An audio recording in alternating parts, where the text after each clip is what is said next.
Hello crafters, today I have for you a very quick and easy Valentine's Day design space tutorial to make your own Valentine's Day SVG. Let's go. First, open up CRICUT Design Space. Then on the left-hand panel, press on Images. I searched up heart, and then I made sure to click on the free filter on the side so that I don't have to pay for anything.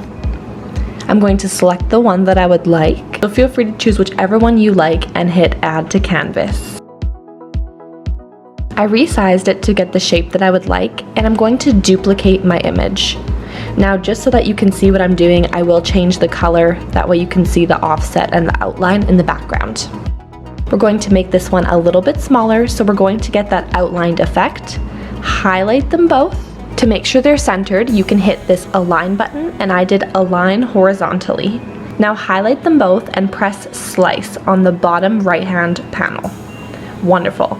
Now you can delete those extra sliced bits and you end up with just the outline. I'm going to type out the word that I want. I'm just going to type out my name. Then choose the font that you would like.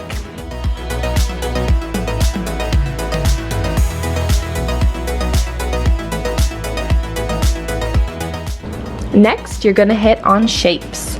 I selected an oval and sized it to match my font.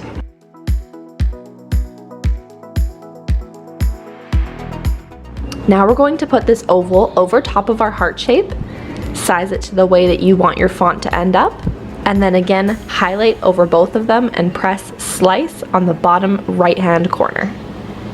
Now you can delete those extra sliced bits, just press on them and X. Wonderful. Now I can move up the font and then I can make it a little bit bigger or smaller to match perfectly with the outline of the heart. I want it to look seamless, like it's part of this heart. Then you're going to highlight over this entire image, so my heart outline and my font, and press weld. Wonderful. So now that I hit weld, there are going to be no cut lines in between my font, so the CRICUT machine knows that I want this all to be one large heart together. Now we're ready to size it to what you want for your project and press make it. We just saved money on buying an SVG because you made it yourself. I love that this is personalized. You can add any name or word, maybe a Valentine's saying that you like, and this is a great gift idea. I tried to make it a quick tutorial for you today, so if you need to rewatch it or slow it down, that's okay, no problem. I totally understand. Feel free to leave any questions down below, and I'll see you next time.